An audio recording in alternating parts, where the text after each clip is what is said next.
ওয়াকফ বা বিরতি চিহ্ন। ওয়াকফ মানে থামা, আর এর বিপরীত হচ্ছে ওয়াসাল অর্থাৎ মিলানো। গোল চিহ্ন, এটা একটা গোলাকার বৃত্ত, এটা আয়াতের চিহ্ন। যদি এর ওপর তৈ ও মিম ইত্যাদি কোনো চিহ্ন না থাকে তবে এর ওপর থেমে যাওয়া চাই, আর যদি অন্য কোনো চিহ্ন থাকে তবে তদনুযায়ী পাঠ করতে হবে। যেমন আয়াতের ওপর, যখন আয়াতের ওপর লাম হয় তখন সেখানে থামা বা না থামা সম্পর্কে মতভেদ আছে।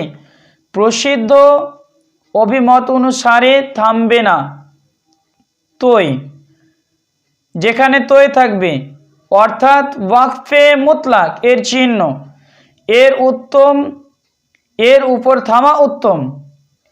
মিম, যেখানে মিম থাকবে সেটাকে বলা হয় ওয়াকফে লাজিম এর চিহ্ন, এখানে ওয়াকফ করা অর্থাৎ থেমে যাওয়া জরুরি।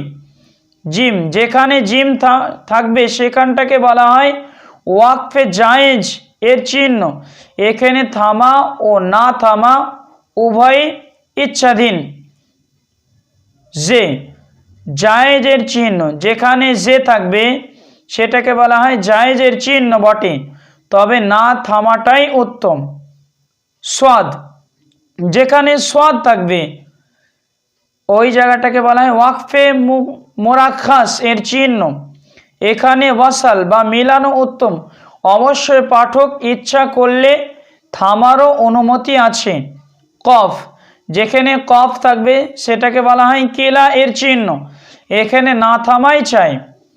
সোয়াদ লাম ইয়া যেখানে থাকবে সেটাকে বলা হয় আল ওয়াসলু আওলা এর সংক্ষেপ রূপ, এখানে মিলিয়ে পড়া উত্তম।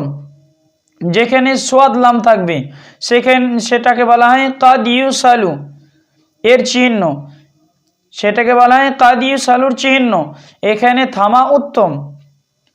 যেখানে কাফ থাকবে অর্থাৎ এটাকে বলা হয় কাজালিকা এর চিহ্ন, এর অর্থ এই যে এখানে ওই ওয়াকফ প্রযোজ্য যা এর পূর্বে উল্লেখ করা হয়েছে, অর্থাৎ এখানে থামা উত্তম। যেখানে কিফ থাকবে কাফে থাকবে, এটা নির্দেশ সূচক ক্রিয়া,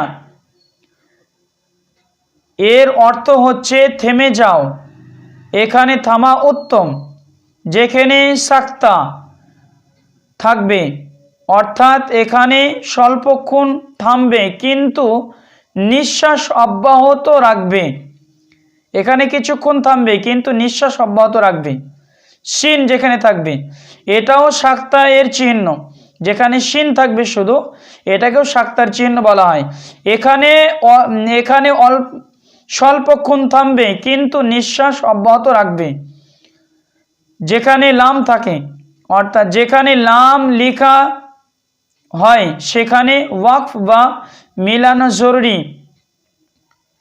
ওয়াকফ বা থামা দুরুস্ত নয়।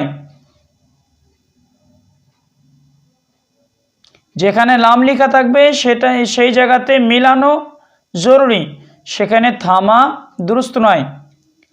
হা যেখানে থাকবে সেটাকে বলা হয় 5টা আয়াত পূর্ণ হবার চিহ্ন, সেই জায়গাটাকে 5টা আয়াত হবার পূর্ণ হবার চিহ্ন দেখায়। যেই জায়গাতে ইয়া থাকবে সেই জায়গাটাকে বলা হয় 10টা আয়াতের চিহ্ন, এটা 10টা আয়াতের চিহ্ন। যে জায়গাতে আইন বে থাকবে এটাকে বলা হয় আশরাই বাসরিয়া এর চিহ্ন, আশরাই বাসরিয়ার চিহ্ন, এর অর্থ এই যে এখানে বসরার কারিগণের গণনায় 10 আয়াত পূর্ণ হয়েছে। যেখানে খেবে থাকবে সেই জায়গাটাকে বলা হয় খামসা এ বাসরিয়া এর চিহ্ন, এর অর্থ এই যে বসরার কারীদের গণনায় এখানে 5 আয়াত পূর্ণ হয়েছে। যেখানে তেবে থাকবে সেটাকে বলা হয় আয়াতে বাসারিয়া এর চিহ্ন, এখানে বসরার কারীদের মতে আয়াত, বসরার কারীদের মতে এটাকে আয়াত বলা হয়েছে।